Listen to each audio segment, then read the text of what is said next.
D'un appel historique en Chine, travaille sous la contrainte et sous les ordres du Parti communiste chinois, un habitant de Philadelphie explique pourquoi une journée d'avril revêt une importance particulière pour lui. Dans l'épisode d'aujourd'hui, nous apportons un point de vue direct sur ce qu'est vraiment la persécution du Falun Gong en Chine. Bonsoir et bienvenue dans Regard sur la Chine. Certains jours de l'année ont une signification particulière remémorant les moments importants de la vie d'un homme. Un habitant de Philadelphie nous explique pourquoi une expérience qu'il a vécue en Chine il y a plus de 20 ans rend la date du 25 avril si spéciale pour lui. William Huang est ingénieur électricien à Philadelphie. Pour lui, le 25 avril marque un événement historique en Chine dont il a été témoin il y a plus de 20 ans. Plus de 10 000 pratiquants de Falun Gong pacifiques se tenaient là, tranquillement, pour lancer un appel au gouvernement brutal et malveillant du parti chinois. Vous savez, il leur a fallu un très grand courage pour faire ça. C'est le plus grand appel en Chine depuis le massacre de la place Tiananmen en 1989. Ce qui s'est passé pendant le massacre a eu un effet glaçant sur la liberté d'expression déjà limitée de la Chine. Surtout depuis le massacre de la place Tiananmen en 1989, les Chinois ont peur de s'exprimer librement. Une nuit de 1989, le Parti communiste chinois a envoyé des chars sur la place Tiananmen à Pékin. Les troupes ont tiré des coups de feu sur des foules d'étudiants manifestants non armés qui réclamaient la démocratie et un meilleur accès à l'éducation. Ces massacres ont réduit de nombreuses personnes au silence. Ils n'ont pas osé s'exprimer par peur des représailles. Il y a beaucoup de mauvaises choses qui arrivent au moment où les gens veulent s'exprimer librement. Alors pourquoi plus de 10 000 Chinois se sont-ils rassemblés à Pékin pour tenter d'interpeller le gouvernement 10 ans plus tard? Que demandaient-ils? Ces personnes sont des pratiquants de Falun Gong, une discipline de méditation spirituelle qui est devenue populaire en Chine dans les années 90. Les pratiquants de Falun Gong suivent les principes de vérité, compassion et tolérance. Au moins 70 millions de personnes pratiquaient le Falun Gong en Chine à l'époque. Dans chaque parc, tôt le matin, on pouvait voir des pratiquants de Gong. C'était tellement populaire. Mais Pékin a rapidement commencé à renforcer sa surveillance du Falun Gong. La pression est montée d'un cran en 1999 lorsqu'on a appris que les autorités avaient arrêté plus de 40 pratiquants à Tianjin, une ville voisine de Pékin. Huang dit que la nouvelle l'a choqué. Il ne pouvait pas croire que la méditation et l'amélioration du caractère moral pouvaient être considérées comme quelque chose de mauvais, et que ceux qui ont été arrêtés l'avaient été pour la même croyance que lui. Les arrêter équivalait à m'arrêter moi-même. Je pensais donc que, par sens des responsabilités, je devais résister et parler en leur nom. C'était ma responsabilité morale. C'est comme ça que je le ressentais à l'époque.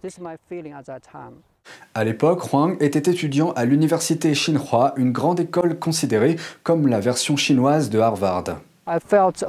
J'avais peur à l'époque parce qu'il était possible qu'ils utilisent un moyen violent pour traiter avec nous. Si l'on se réfère à l'histoire du Parti communiste chinois, ils ont fait preuve de beaucoup de violence envers leur peuple. Mais il dit avoir ressenti un sens des responsabilités. De résister, de dire la vérité sur le Falun Gong, de dire la vérité sur le Falun Gong au gouvernement central. Il s'est donc rendu au cœur de Pékin pour participer à la manifestation pacifique du 25 avril 1999. Il a dit que tout au long de la journée, plus de 10 000 personnes se tenaient là, tranquillement ensemble, attendant des nouvelles de leurs représentants qui rencontraient le Premier ministre chinois de l'époque. J'ai trouvé que l'aspect le plus impressionnant était l'environnement pacifique. L'environnement et les gens étaient très paisibles. Pas de cris, pas de slogans. Jusqu'au soir, vers 20h ou 21h, où nous avons entendu que des pratiquants de Falun Gong arrêtés à Tianjin avaient déjà été libérés. Alors nous avons décidé de partir immédiatement. Il ne se doutait pas que 3 mois après l'appel, sa vie allait tomber en chute libre. En juillet, Pékin a lancé une campagne nationale de répression contre la pratique. À partir de là, tous les médias d'État diffusaient du contenu rabaissant le Falun Gong, 24 heures sur 24 et 7 jours sur 7. William Huang a été renvoyé de l'école alors qu'il préparait son diplôme. L'école ne nous a plus permis de poursuivre nos études parce que nous continuions à pratiquer le Falun Gong. En plus de cela, les policiers arrêtaient les pratiquants de Falun Gong dans tout le pays et les envoyaient en prison, y compris Huang. À l'âge de 25 ans, il est passé du statut d'étudiant d'élite à la carrière prometteuse à celui de prisonnier de conscience en raison de sa croyance. À l'école, il s'était spécialisé dans la conception d'instruments de précision. En prison,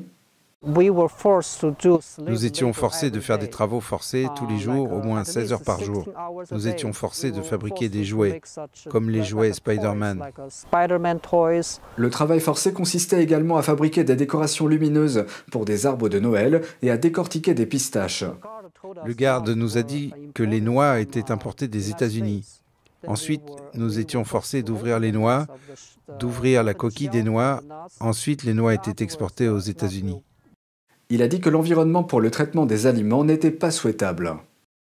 Plus de 20 détenus étaient gardés dans une petite pièce. Tout se passait là. Manger, dormir, utiliser les toilettes, tout se passait dans ce petit environnement. L'environnement était très sale, mais nous étions forcés d'y transformer de la nourriture.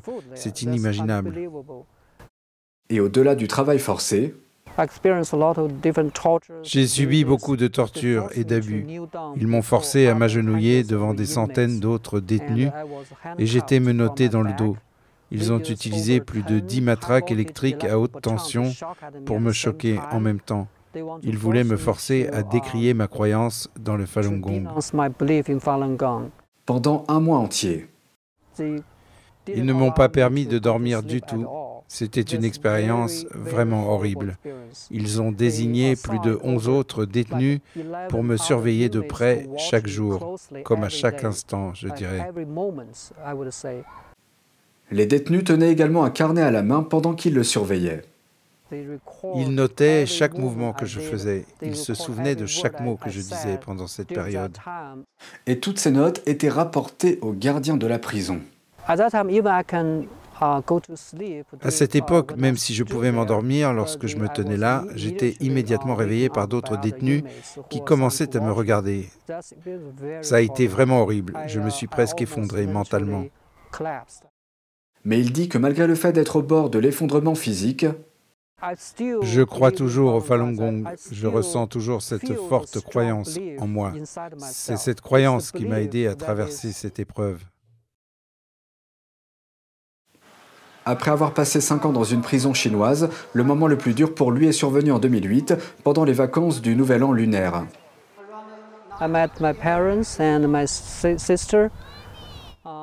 J'ai rencontré mes parents et ma sœur. C'était un moment très spécial pour moi, car je savais que j'allais quitter ce pays et que je n'aurais probablement pas la chance de les revoir. Ces craintes ont fini par devenir réalité. Mes parents sont décédés il y a environ 10 ans. Je n'ai donc jamais eu la chance de les revoir parce que j'ai parlé de la persécution aux États-Unis. Je ne pouvais pas retourner en Chine. Je ne pouvais pas les revoir. C'est une histoire très triste. Aujourd'hui, William Huang vit aux États-Unis depuis plus de 10 ans. Je suis fier de faire partie de l'appel du 25 avril. Et chaque année, autour du 25 avril, comme d'autres pratiquants de Falun Gong à l'étranger, il fait quelque chose de spécial pour se souvenir de ce jour. Ici, je vais faire un discours pour parler de mon expérience. Huang distribue également des prospectus et parle aux habitants pour les sensibiliser à la persécution. Il dit que pour lui, c'est un jour particulier. C'est tout pour aujourd'hui, merci d'avoir suivi cet épisode de Regard sur la Chine, prenez soin de vous et à bientôt.